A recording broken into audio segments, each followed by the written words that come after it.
Mr. McBrien. This is SCH4U, Aromatics and Cyclics. The Ontario curriculum would like for us to be able to use IUPAC nomenclature to name compounds, but also to draw compounds from their IUPAC names. And we've already seen how to do that with some linear compounds. Today we're going to talk about cyclics. Okay, so when we form hydrocarbons into rings, their reactivity doesn't change much really versus linear compounds.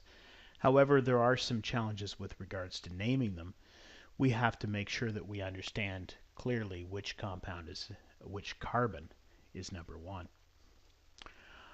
Here are some of the rings that are possible in organic chemistry.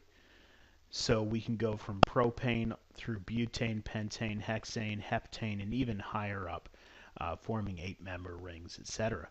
But by far the most common ones that we'll work with in the organic chemistry lab are cyclopentane, hexane, and heptanes. And this is associated with essentially with high school geometry and how you would put together bond angles associated with the tetrahedral angle we've seen so many times in organic chemistry, and arrange things into a ring without having to deform that angle between the carbons. When it comes to naming hydrocarbons, it's a step-by-step process, just like with linear hydrocarbons. We want to identify the parent compound ring. We want to figure out what the substituents are that are attached to it. Assign numbers to the atoms in the ring, giving the groups that are attached the lowest numbers we can. Add prefixes as necessary. And when we're writing the substituents, use alphabetical order, ignoring the prefixes. So pretty much it's like naming linear compounds. So here's an example here. So our first step then would be to identify that this is a 6-member ring. So it's going to be cyclohexane. And then from there we can see that we have 2 methyl groups. Okay, so it's going to be dimethyl cyclohexane. And then all we have to do is number the prefixes. So of course one of them is going to be carbon number 1, and then the other one carbon number 2. So let's see how I did. 1, 2 dimethyl cyclohexane. Pretty straightforward. Okay, in this case we've got a 5-member ring, and we have 3 substituents. 2 fluorine on this carbon and a methyl group on this carbon. Now to get the numbers as low as possible, we'll designate this one number 1. So it'll be difluoro, 1, 1 difluoro, 2, 3, 3-methyl cyclopentane. Let's see how I did. 1, 1 difluoro, 3-methyl cyclopentane. All right. Another cyclopentane, but in this case when the methyl groups are over here, to keep the numbers low, these will be given 1s. So it'll be 3-fluoro, remember we named them in alphabetical order, 3-fluoro, 1, 1 dimethyl cyclopentane. Okay, so I'd invite you to pause the movie now and do some practicing on your worksheet around naming hydrocarbons that have rings in them. And then when you're finished that, come back and we'll talk about a Victorian mystery called aromatic hydrocarbons. Welcome back. All right, so something fun for us to think about today. It's often unusual for us to think about the ideas of the times before they knew the answers to the questions that are so easy for us to find on the internet. But Aromatic hydrocarbons represented a mystery that lasted about 100 years, in fact, that really we don't have complete understanding of this today, but we have a pretty good idea as a result of modern instrumental techniques. But throughout the reign of Queen Victoria, England's longest standing monarch, this remained a very interesting chemical mystery. So the Ontario curriculum would like for us to gain a good understanding of this. So we're going to talk about aromatics from a point of view of structure and from a point of view of naming. All right, so what we start with then is the mystery of benzene, discovered in the 1800s, and really a confounding compound. So they knew that its formula was C6H6, and this in and of itself wasn't such a strange thing. What the challenge was that there was no real proposed formula that made sense when you considered the properties of benzene. And it took until 1865 before Kekule proposed this structure for benzene. And this was after many other people, researchers, proposed strange, wild, and woolly structures for this compound. And this structure didn't explain all the properties of benzene, but it was a very important clue towards what could become the right answer. See, the problem was that all the bonds in benzene were in fact the same, all the bonds connecting carbons. And so what this meant was that this proposal of having alternating double and single bonds, while it did satisfy the formula requirements for benzene, it wasn't consistent with what was observed, i.e. that each bond seemed to be identical, and these bonds clearly were not. So some years after that proposal of alternating double and single bonds, Kekule proposed that benzene was in fact two different structures rapidly interconverting between each other. So what he proposed was that the double bonds were in fact shifting.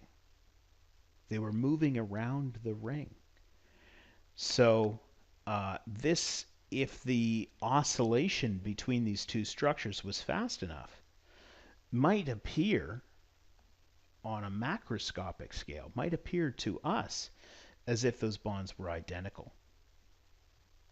Sort of like when we see a series of pictures on a screen, and if they change fast enough, it appears that they're actually moving. Okay, and in fact, this brilliant idea was still wrong. But it would take almost 60 years, well past the reign of Queen Victoria, before two more researchers would develop a different concept, a concept of resonance. And this concept in some ways was not much different. The idea was that the electrons would move from their location between these carbons to the next carbon. And essentially that the electrons would be associated with neither bond, but in fact with the overall ring itself. And that there was a standing wave pattern above the ring and below the ring associated with those extra electrons. And so essentially the electrons were associated with the ring and not with an individual pair of carbons. And with this idea, we get closer to the truth. Rather than 3 double bonds and 3 single bonds, it's more like there are 6 1.5 bonds. And this is close enough to the truth that we have developed a representation, a pictorial representation of this wave pattern that looks like a circle instead of explicitly drawing in those double bonds. So these resonance compounds, these resonance structures, are so important that they almost have their own areas of science associated with them. So these alternating double and single bonds, because of what we call resonance, are particularly stable. So they're resistive to attack. They're very rigid and strong. They're particularly stable. And rather than having these alternating double and single bonds, every bond is a hybrid of a double and single. And also these bond angles then are all equal, and benzene often gets represented with this circle. And this circle is a particularly good choice because if we look at the three-dimensional benzene ring, what we see is those pi bonds, those double bonds, that in ethene were like a kind of a tube extending above and below the sigma bond. In the case of benzene, we have this donut type structure of electron density above and below associated with that pi bond. And in keeping with what was seen, we see that it does not have lower and higher densities associated with individual bonds, but rather an undisturbed ring shape.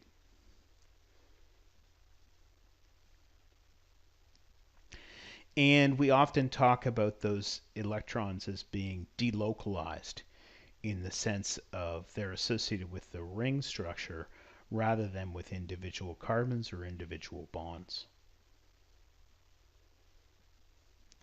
Now, this actually takes us back to a mystery from last unit. If you remember, we talked about graphite as a network solid. And do you remember maybe why graphite was an exceptional kind of network solid? Well, the answer was, unlike your usual network solid, graphite conducts electricity rather well. And this, in fact, is as a result of those electrons being delocalized. In fact, the graphite sheet structure is another example of this kind of delocalized pi orbital. And in fact, the electrons form a sheet above and below the sheet of carbon atoms. And this delocalization, you notice that the rings, instead of being isolated rings like in benzene, they're all connected together. Well, in fact, this is how electricity can be conducted through graphite. Since those delocalized pi orbitals are all connected together, the electrons can conduct through graphite very, very well.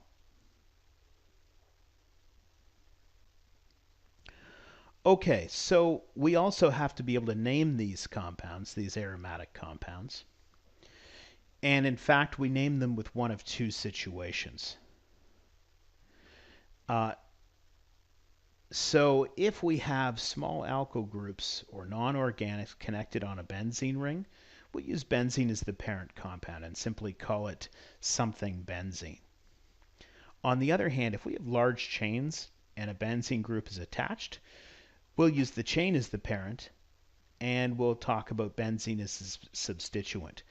And when we do this, benzene is referred to as phenyl. Okay, so let's take an example then with benzene as the parent.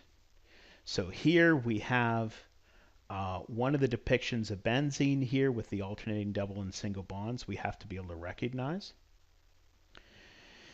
And we have two groups, an ethyl group and a methyl group. Okay, so all we will do then is we will name them in alphabetical order and use benzene as the parent. So by my count, that should be 1 ethyl, 2 methyl benzene.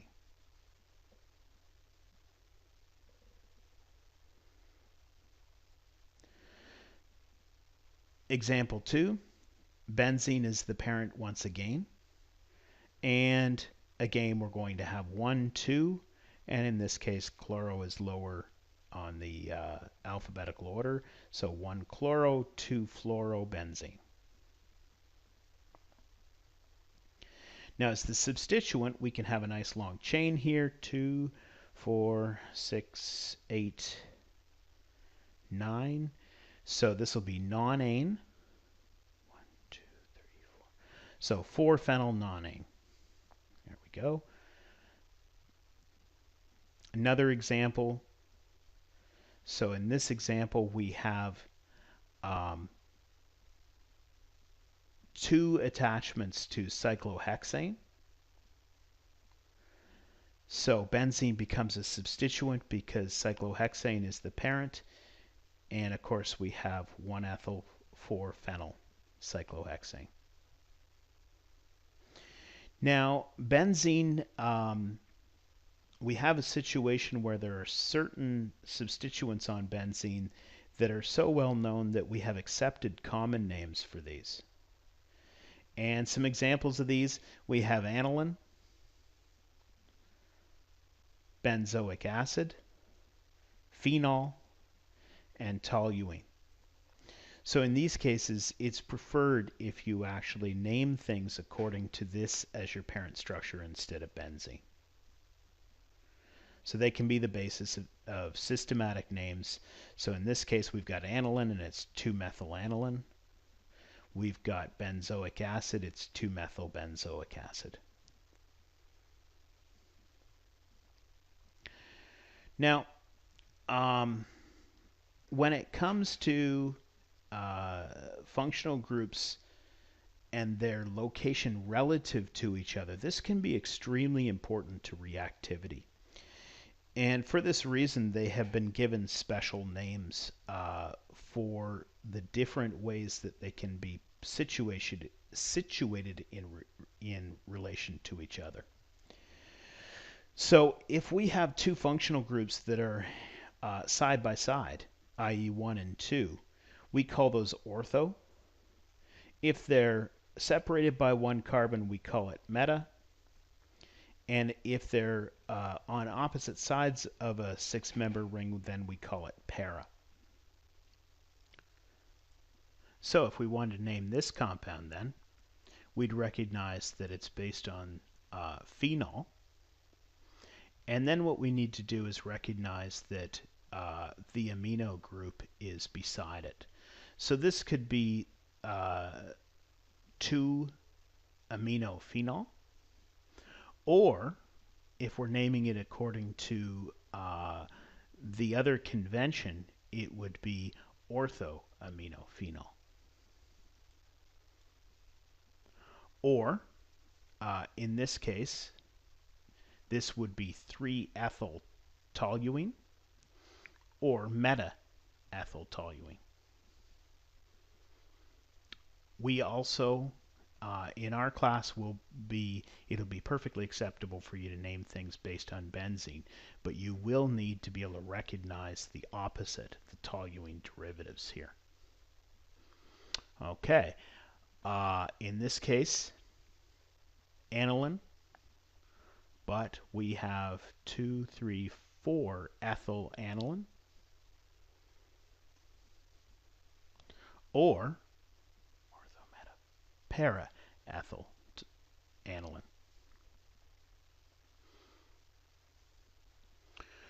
So you might ask yourself, okay, so are all aromatics just simply benzene ring based? And the fact of the matter is there are other aromatic compounds. We already covered one. Graphite is one. But there are lots of other situations where these rings can be put together. Uh, they're always recognizable by this idea of alternating double and single bonds. So this is anthracene here. And there are many, many thousand more examples of aromatic compounds.